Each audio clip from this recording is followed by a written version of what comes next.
Buenos dias. Today is Wednesday.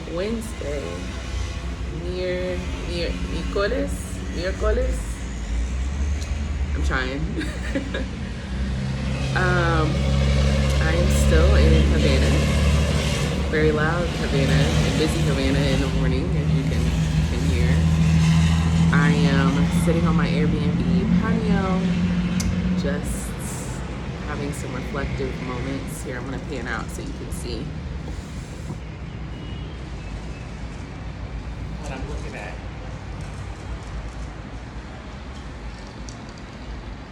Hopefully you can see that, because I'm not looking at what you can see. I'll have to play that back later, but that's what I'm doing right now. I wanted to record this, and I don't even want to make it super long because I've had a lot on my mind since I've been here.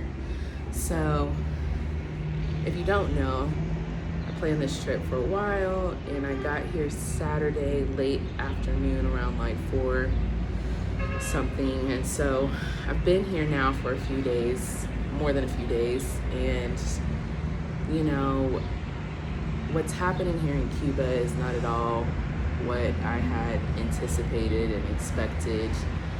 And a lot of that is just due to our relationship with Cuba, the US specifically, and not having, current information and things. And so a lot of what I planned was based on, the guide that I was referred to, and also friends of mine that have been, but they haven't been for a while, or if they've been, I didn't get to talk to them really, more recently, didn't get to talk to them in depth. Whoop, I almost knocked that over. Anyway, all that to say that I wanted to share a little bit about my first few days here. Honey, the sun came in. I still need to get my glasses because I want the lighting, but I want to not be squinting in your face. But, it's interesting the range of emotions that I have felt being here. I think from now until today, what has happened is I've come to the stark realization that, things are not good here whatsoever. I have felt extremely sad. I've cried actually probably almost every night, maybe except for last night. I was so tired because we've been out all day, but I've cried myself to sleep most nights. I'm seeing a people whose government that doesn't appear to care that much about their well-being. These people are, waiting in long lines for gas and having to spend the night in their cars, according to what, my guide is telling me, and, waiting just for basic necessities like chicken, just a ration of chicken, and not like, they're experiencing a food shortage, but it's much worse than you could ever imagine.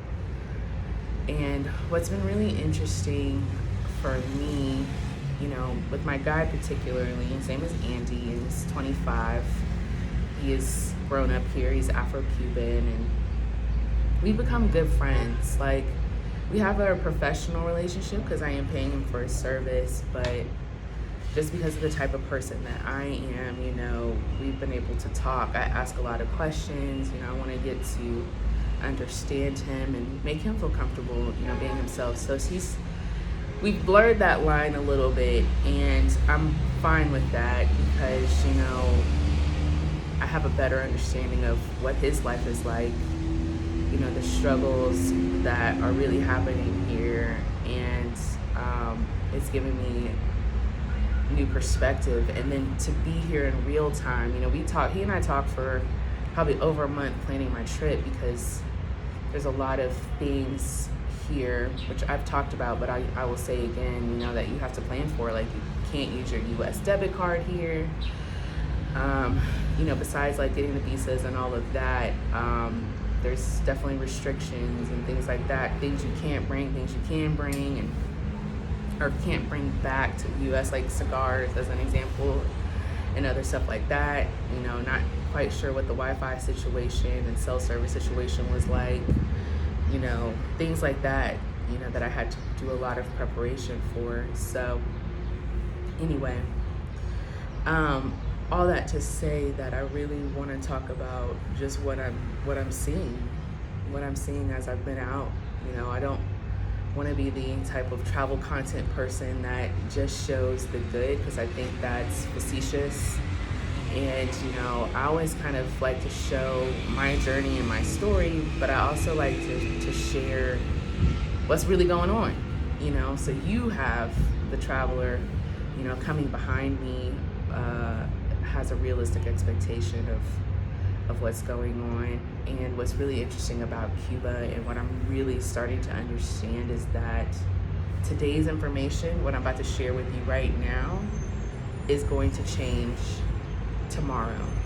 Their country is very unstable, probably the most unstable I've been to. And so pricing and everything changes daily, regularly for them. So I'm going to share a little bit more about what I've seen and what I've experienced through the lens of my guide, through just being here, and you know, what I'm understanding. And I want to be very clear and very careful, and try to be as thoughtful as possible to those that are Cuban, that live here. This is their home. You know, this is not to bash their home. This is not to, you know, speak negatively on the Cuban people. It's to really help all of us understand what's really going on. And so, you know, this is just my vantage point, and what I'm seeing, and what I understand. And I'm also going to color in, as I'm talking about this, kind of, I can only tell it from my vantage point and my lens. So I'm going to color in some of the things that have happened to me actually while I'm here, to give you more context, because you know how I do. I'm a details girl. By the way, it's kind of, the weather's cool since I've been here for December. It was raining when I got here, and it's been really, it's been kind of rainy, but it's been cool. It's cooler than normal here. So it's really interesting, the weather. But getting to my experience, so as I mentioned, I got here Saturday. You know, I met with my guide, who I told you we've become friends because we've been talking so much, and was super excited and all the things. And then I think Sunday was my photo shoot. Had a lot of fun doing that. But somewhere in between, and it's kind of all blended together, somewhere between Saturday and Sunday, my guide and I had a conversation, because I relied on him heavily to be able to plan to get here, and he's been exceptionally good. He's been very good. But one thing that happened was, in my planning, I asked him specifically how much I would need for food.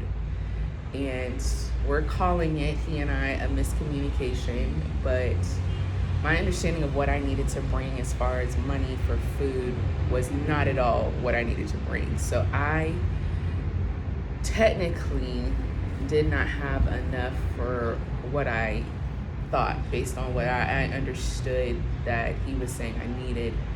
And you know, we've had some tense moments, he and I, and I got really frustrated. He's been frustrated, and you know, he calls it like we're brother and sister, and we are. We're friends. We're all the things. And what's really, really interesting is that now that I've had some time, and we've had some time, and the more time we spend together, we're really understanding.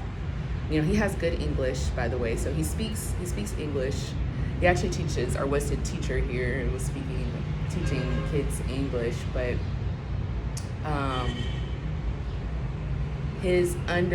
our full understanding, and especially with a person like me, because y'all know I love details. Like, I am, if you ever deal with me or work with me, I'm in the details, and I'm very specific.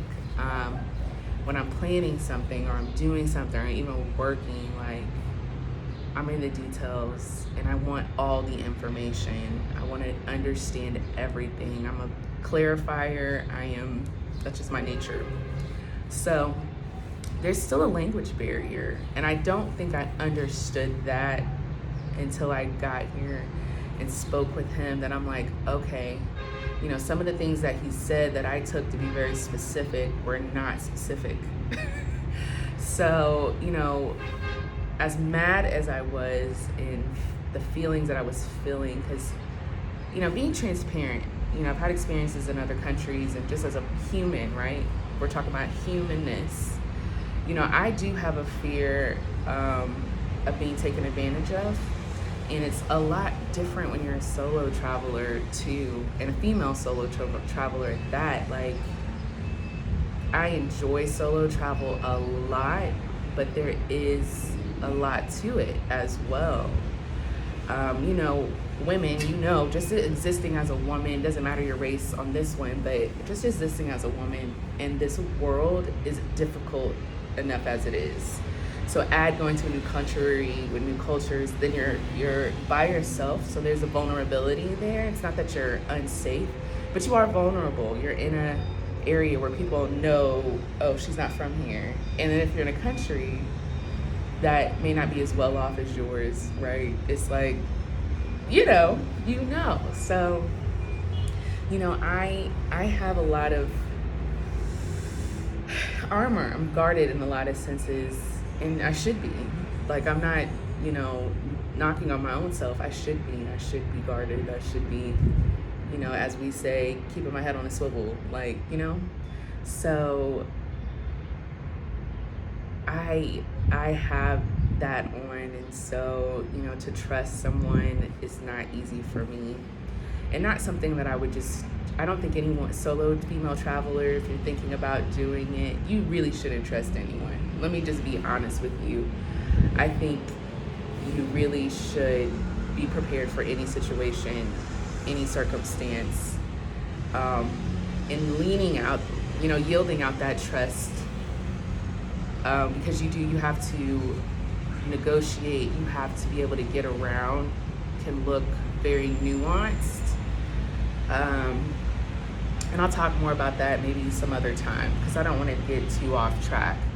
So anyway, all of that to say that, that's kind of some of the things that are in my head. And so, to be completely honest, when we had that miscommunication, that's where my head was at. I'm like, oh, I can't trust him.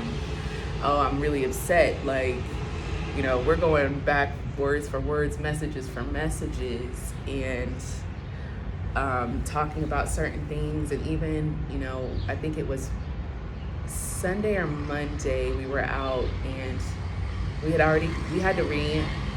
what ended up happening was we had to rework my itinerary. All the things that I wanted to do because of the food situation and how much I didn't have for that, we reworked my budget. We had to cancel certain things. And we were fine. I was fine with it. We came to some realities, like some of the beach stuff I wanted to do, because it's cold. It's like, I don't have to do that. And, the nightlife tour, don't have to do that. So stuff like that.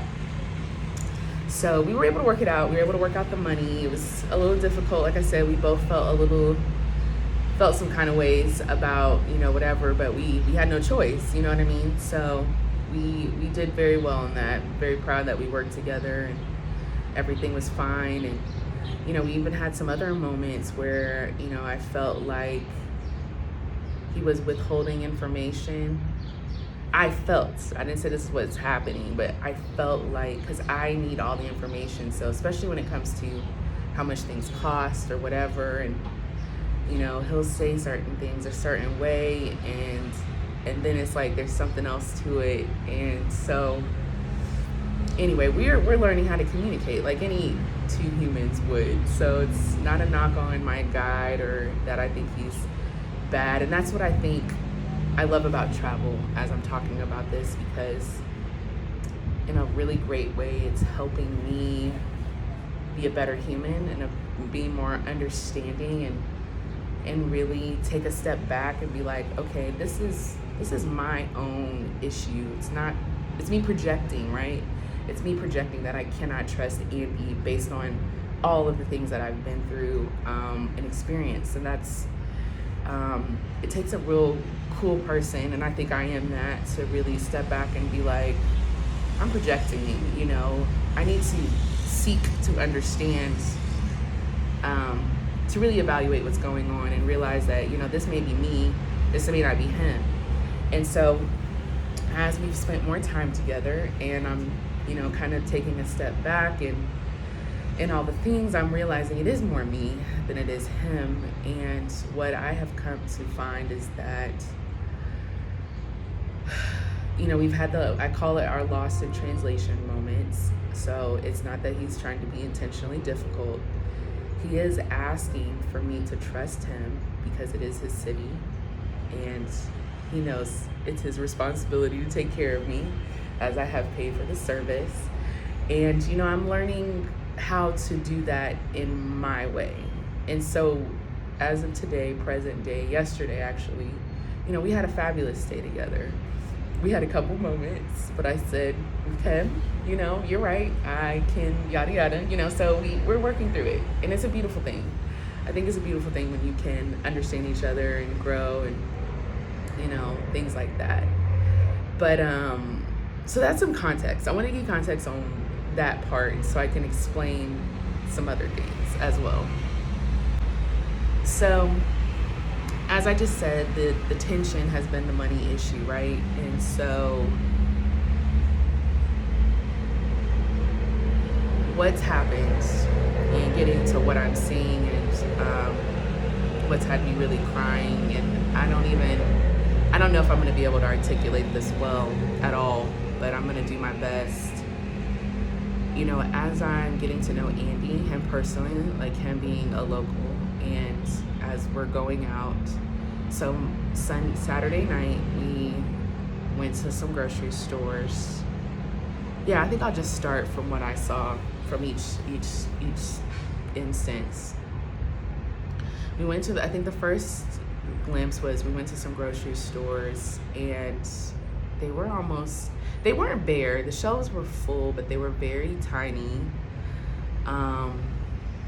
You know, it had, I would call it like bare essentials. There's not like any Walmart or any supermercado I've ever seen in other countries. There's just not a lot of food. And it was kind of my first glimpse of this food shortage. You know, I saw pasta, definitely saw wine. I saw lots of pasta. It just wasn't a lot. There wasn't a lot to choose from. And obviously we talked about a lot, but there's only so much you can talk about when you're planning, right? And so I had no understanding of this. We went out to a couple of them, and I was just like, okay. You know, because I'm one of those, I want to see everything, and then I can make a decision. But I didn't see enough of anything to make a decision. The last one we went to, and I'm not going to go grab it, but I can use my hands. They had bags of chips, and I was like, oh, chips. But they were like the snack size bag of chips you get as like a little elementary school kid in America. And they were like, oh, I wish I could remember how much, but in their currency was like, I feel like it was like 600, 800 pesos, which is expensive for them, for a little bag of chips. It was wild. And so, you know, that was that, and trying to figure out, you know, from Andy, I'm like, okay, so where can we go where I can get, you know, all these groceries? And now that I know what I know, you know, because he was struggling to be able to tell me, you know, whatever. And I used eggs as an example. Eggs are expensive everywhere, let's be honest. But, you know, he's like, oh, those are like super expensive. You know, they're hard to get, and things like that. So it's kind of my first taste. And then I'm trying to think, Sunday was an overwhelming day as well. So photo shoot was good and fine, but it's really my first time kind of looking around at what's happening. And so I'm seeing nice buildings, but I'm seeing very old buildings and people living in these very old, not well kept up buildings, you know, but I had no context. And then after my photo shoot, fast forwarding, I had the Afro-Cuban tour, and so it was the community where, you know, the local Afro-Cubans hang out, and it's like their Sunday morning worship kind of, but they hang out, I think, throughout the week, but Sunday's kind of like, you know, what I would equate to like what we have as Sunday morning worship, but it's very spiritual, lots of music, and just gathering and things like that. And so we had gone to eat first because the food thing, I just can't stress enough, has been the most stressful part. And I'll talk about that in a second after I finish the Afro-Cuban tour. But the Afro-Cuban tour part, the second we got out of the car, because it's like an alleyway or a street almost. It's a community thing, but it's like they've made it between buildings, so it's like almost like an alleyway. And it was vibrant, and I think it had just dispersed, like the music had just ended and people are kind of hanging out, and there's tourists and there's locals, but it was very overwhelming because this is my first taste of people really being in need. And so we're walking, and Andy's there with me, my guide. He's with me everywhere as he's supposed to be. But then there's a guide for this specific thing, and so they're talking, and I'm on sensory overload. People, music, I'm bumping into people because it's small and it's lots of people. And then as we're going, it's just people literally begging for money. You know, they're begging in Spanish, but you know what begging is. And they're asking, they're touching, they are doing a lot of things. And especially like towards the end, just one particular old lady that, you know, she was following us around. And, you know, to be quite honest, I was upset with Andy because I was like, you need to set the expectation of what's happening, you know, and I need you to protect me better, you know, is how I felt in that moment. I'm gonna get to how I feel currently, but, you know, I was really upset. I just want to paint an accurate picture of what I was feeling. And I don't do well, and he knows this about me because, like I said, we've become friends, so I told him a lot about myself. I don't hide who I am, and I know all the things about me, and, you know, so we had that conversation that I don't really like crowds, I don't really like tight spaces. So I was really mad at him. I'm like, sir, you should have prepared me, you know, to be completely honest. But it is what it was. You know, I was there, and it was overwhelming. That's like the least I could say. It was very overwhelming. And I wanted to get out of there quickly. My whole body felt like abort mission. As get some cute pictures, get what's going on, but it was so hard to focus on even like what the guide was telling me, what Andy was trying to show me, because it was just a lot for my senses. I couldn't really take anything in. And it wasn't really a long tour. The alleyway was really short, to be honest. You know, there's local murals and things like that, which you'll see me post, but it wasn't like really long, if that makes any sense. So the second they were done, you know, I had to give a donation, or was asked to give a donation. That's another thing I'm going to talk about. And then, you know, I'm trying to like make it towards the door, and like I said, people are following us, you know, and things like that. And a couple things kind of came to my mind as I've been here, and I'm going to bounce around a little bit.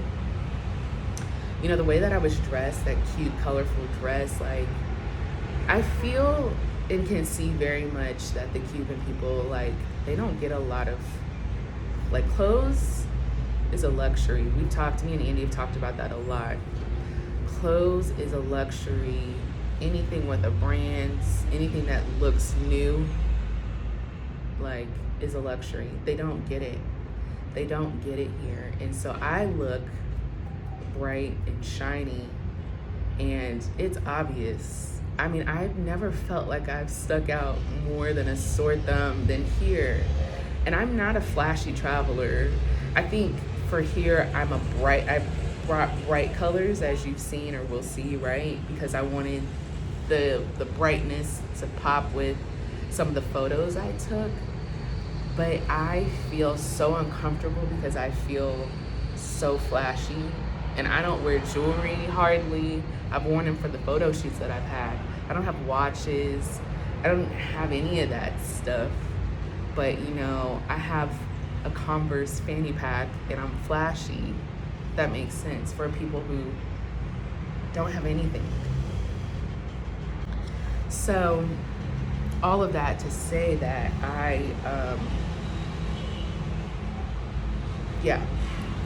I've just experienced some very interesting things. So after that Afro-Cuban tour, he and I had a conversation, as you can imagine. I was like, I need you to do better. You know, that's what I said to him. I did in that moment, because I was just feeling very uncomfortable. And so he got me, he said he had me and I was good and all the things. And so that was Sunday. Monday, I did a walking tour with Andy. And so he walked me through Old Havana. And we walked a lot. And I think he and I were still kind of in a little tense moment, because I feel like it was that day, the day before, where we came to the conclusion about the money, and we had exchanged some words. Nothing rude, nothing like, it was just tense, because, you know, I'm mad that he didn't tell me what I thought he told me, you know, all the things. So as any fresh argument would be, it's not, like I said, this is not a negative reflection on him whatsoever. This is just two humans trying to figure out how to communicate. So naturally there's some tension there, right? Like, it's not, you know, him being rude or me being rude. It's just tense. It's just tense. So, but he's still, and actually to his professionalism, he's still giving me a tour. You know, he's still, you know, answering my questions. So, you know, like I said, there's no bad blood. It's just us figuring each other out.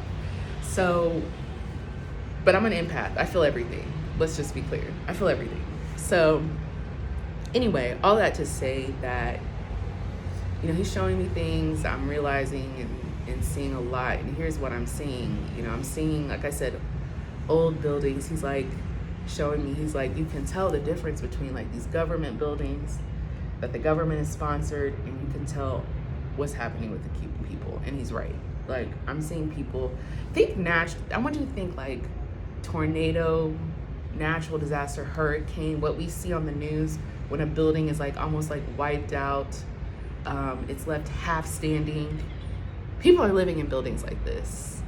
Like, they're living in buildings like this. You'll see in Cuba that there's some buildings where you see that the outward facing of the building, and for some reason the infrastructure, or like a part of it, a portion of it, has fallen off, and then you'll still see people that have to live in that.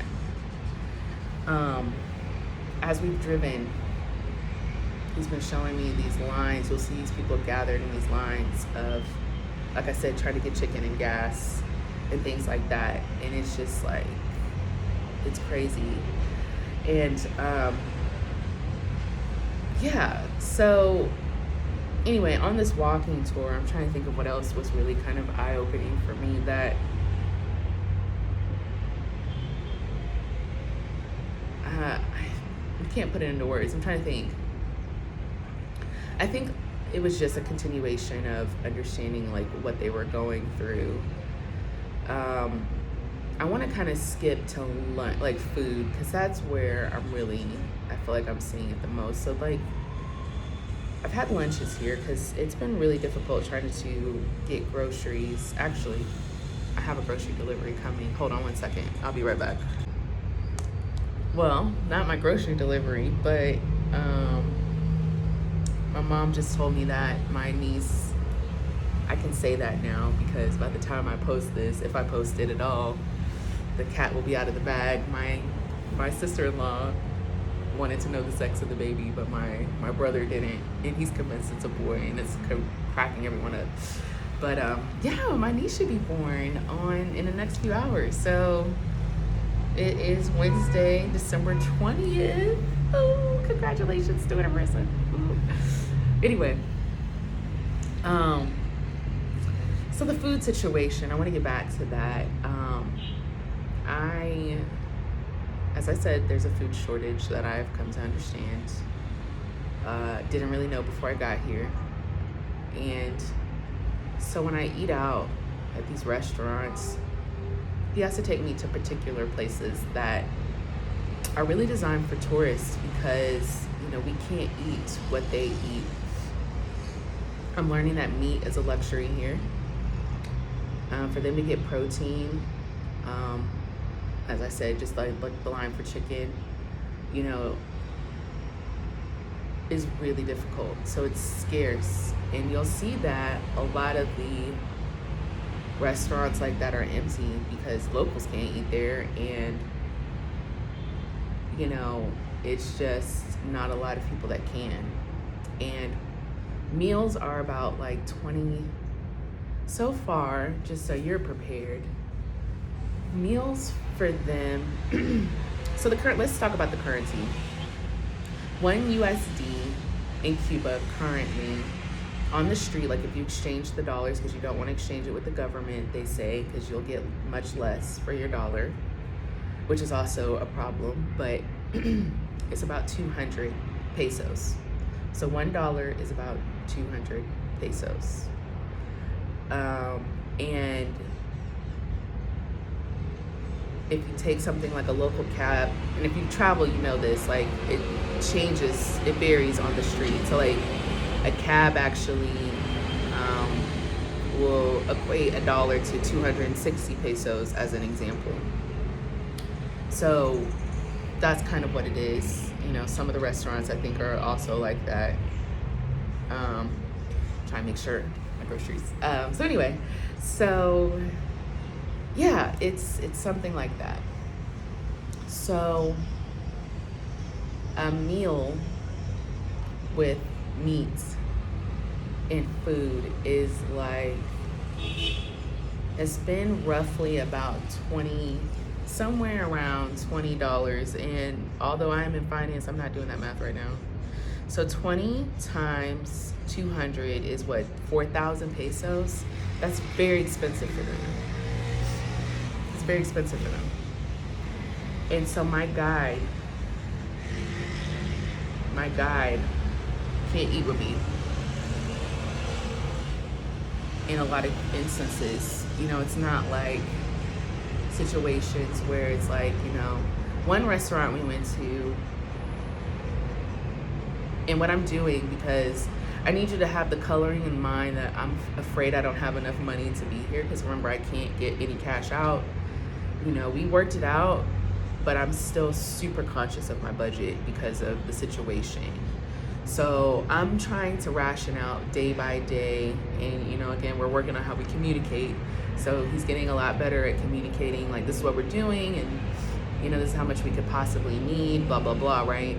And I'm only bringing that because I can only spend so much per day, if that makes sense. Okay, so at the start of this, after we had that initial conversation, I'm real kind of budget conscious, and I'm like, I'm gonna have to put my foot down on some things. But as I'm seeing, like, for example, one of the meals we had very early on, he's like, Paige, like, I can't afford to eat here. I can't sit with you. They do have a different kind of meal that they give to the locals that, I can't afford to eat. And I'm like, what? What are you, wait, run that back. Like, what? You can't afford to eat here? Like, I was like, I definitely understand that. Like, I understand that, the meal might be more expensive, but like, can you not still sit here? And he's like, no, like, I gotta go, yada, yada. And I wanted to cry right there. Wishing I had brought enough for both of us. Wishing that it didn't have to be that way. Like, I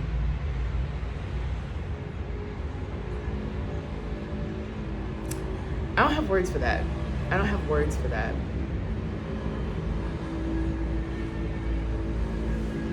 don't have words for that. That restaurant, I don't know if they heard, because you know there's some exchange in Spanish, and they all speak English, but they eventually said no, he can sit here and don't shoot. They were like, ma'am, don't worry, he can eat for free. And so he was able to sit and have a meal with me at that particular place, and you know his meal just didn't have meat. It was just like beans and rice, and that is what they are eating, by the way. You know, we are vegetarians in other places for cuteness. I'm gonna say that. I don't care how you feel about it, but it's like, because we have options. They don't have an option. They don't have an option.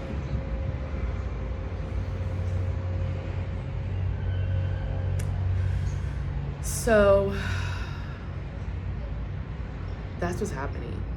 And I've also coming to realize, you know, I got really mad at my guide about, you know, as we're out, as we're doing things, and I'm interacting with some of the locals, you know, he's asking me to, I'm actually relying on him as far as tipping.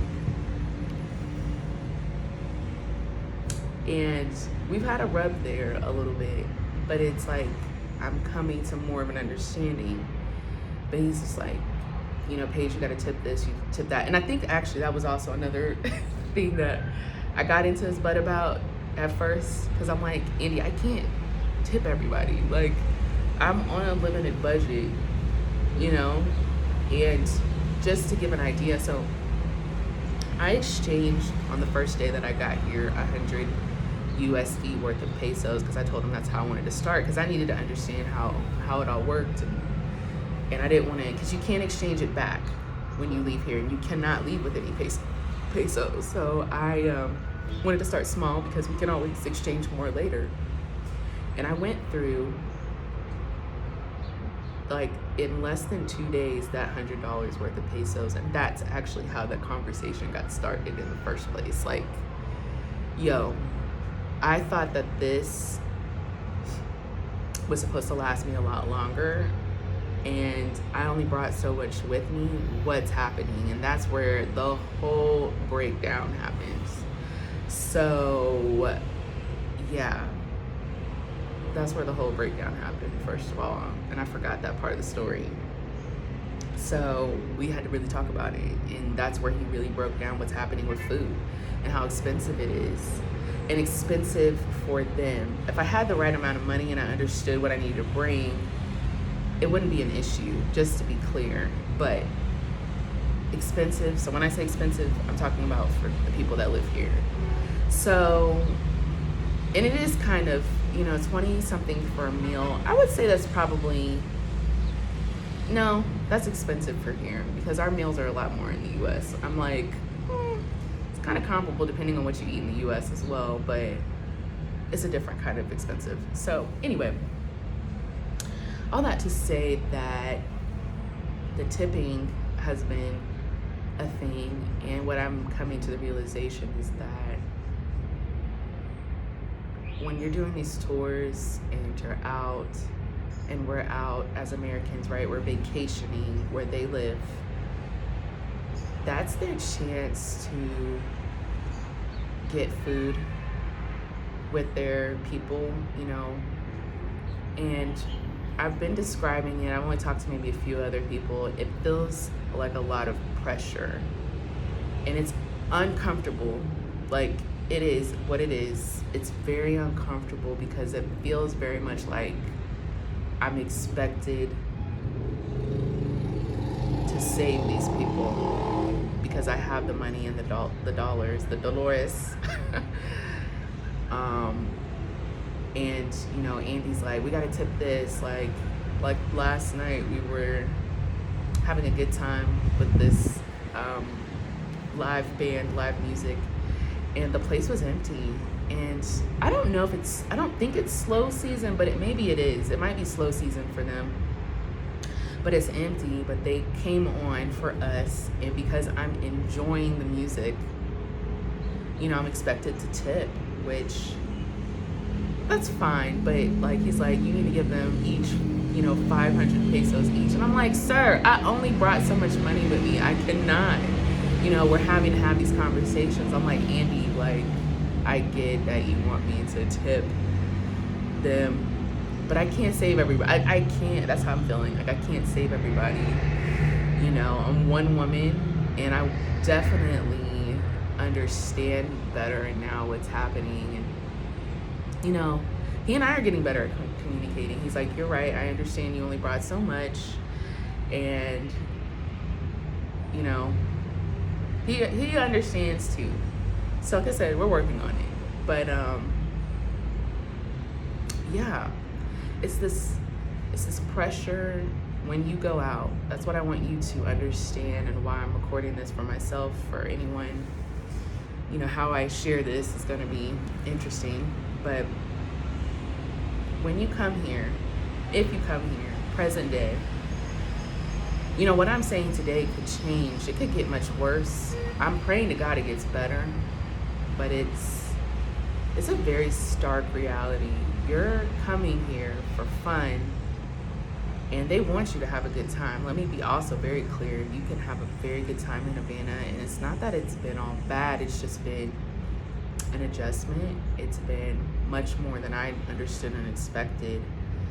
And there's also, like I said, my own personal coloring, that makes me me. Not everybody's like me. So this may be nothing for you, how you feel in trusting people and all the things, or you may be much more well-traveled, so some of this may not even be surprising, but I can only share what I know, and what I would want someone to take away, and that is, you're gonna see a lot of what I described if you take some of these tours, and I kind of hope you do. I think it's very humbling. It has made me realize a lot about myself. Even when it comes to, lately, I think I have some health challenges. I'm noticing. I haven't quite gotten to the bottom of it, but I've noticed back home that for some reason my eyes are bigger than my stomach, and it's not even a gluttonous thing, although it definitely feels like it here. But something's going on with me medically, I think. But I can't finish food. Like, I can't finish food. It's really weird what's happening. But all of that to say, here, I have to finish, or do my best to finish as much as I can, because food waste here, like Andy kind of got in my butt about, he's like, you didn't finish your plate. They can't afford to leave anything off, like anything to be not eaten. And so, if I didn't like something, because not everything I've had is, actually everything I've had has been pretty darn good. I'm not gonna lie, it has been pretty darn good. I've talked to you guys before about my food experience in other countries, and it's not as exciting as one makes it out to be, but I would say Cuban food has been pretty good. I haven't had everything, but the restaurants they've taken me has been pretty good. Flavorful. They've been flavorful, but it's still like, not everything I've ate on my plate is things that I would typically eat or enjoy, but it's like, God dang it, like I gotta eat this shit, because I cannot let it, especially here. We shouldn't do it anywhere, so don't think I'm being like, oh, it's just Cuba, anywhere. But it's making me, again, very humble, and my little problem, it's just like you start thinking about the scope of your problems in comparison, and to have to struggle to find food, like basic human decency things that, I'll just say as Americans, because that's all I am. I'm an American. I'm not anything else. We take for granted, even though we're not trying to take it for granted. It's just what our privilege affords us. It's just, in comparison, it's really rough. It's done a lot for my soul. I'm gonna be completely honest. It's done a lot for my soul, that I am I'm working through, and I think in a good way. I think it'll forever have changed me in a good way. And so yeah, I don't know what, where, how I'm gonna deal with the rest of my time here, but it has humbled me. I've kind of changed how I look at things, and I'm trying to figure out what I can do and with what I've got. With what I've got presently, and how I can look out after my guide. And I think that's where I was going with this. When you come here, I really want you, especially if you're American and probably anywhere else in the world that is an established nation, that the pressure is out of necessity. It's not anything for you to be offended by. It's out of pure necessity that these people need help, and they need our support, and it just is what it is. And so if you come here, I'm hoping that this gives you some coloring, so when you're out and you're asked to tip, and I mean, like, the tipping here is really not expensive for us, again, as Americans, because that's only my context. Our minimum wage jobs and what we make there, like a $30,000 salary, would stretch eons. You're rich here. $30,000 in America, you would be rich here, just to put it in coloring. So if you're tipping, like, $5 is expensive. That's a big tip. Not the biggest you could give, obviously, but that's a big tip. $1, between $1 and $5. And it's just a way of looking out for them, because they probably otherwise wouldn't have certain things. So it's pressure, it's an expectation, but when you look at it, it's like, why wouldn't I want to give? Because it's not like I can't. In my situation, I kind of can't, but I am trying. I'm doing a little better. I'm doing a lot better and coming to the understanding. I was really upset about it, but now I'm like, okay, this is a need. This isn't like, and what would you, and if you're a good human, I think all humans are good, we just make good and bad choices, but if you have any human decency, any humanity, you can put yourself in their shoes once you see it, once you understand it. And what would you do? What would you do in that situation if you're desperate? And I mean truly desperate. This is not a gimmick. This is not a hustle. This is a desperation. And so, yeah, when you let that sink in, it's like, yeah. And it's been difficult to, on one hand, try to enjoy myself, and then it's like my guide can't eat with me, or whatever. One meal I had enough, and I was like, I think I'm working it out in my head, because I am having to be conscious of what I need and also whatever, but I've been able to pay for a meal or two with him. When it's just us, we've kind of started coming together a lot better, and I'm really grateful for him and the experience. Like, our lunch yesterday was really nice. We had a good time, and I was like, I don't want you going anywhere. I have enough. I think we have enough for the day. We talk a lot better because he understands I like the details, so I know what to expect. And I was like, I have enough, and I did. I had enough to cover lunch. We had a good time, and I felt really good about that. And really happy. And I like seeing him have a good time and all the things. So yeah, I think where I left off, I feel like as of yesterday, I woke up yesterday morning deciding, I am going to make the most out of this time that I have here. I want to enjoy Havana because there's always beauty in the ashes and the struggle of humanity in general. You know, you can think about anything that's happened in the world that's terrible, but to see us come together as people and all the things is a beautiful thing. And so there's a lot to see and do here, and it's not to deter anyone from not coming, because they thrive and need that, first of all. They thrive on our tourism, and they're very beautiful people, loving, caring. My Airbnb host is a great example of that. That man has been so attentive. They want to make sure you have a good time.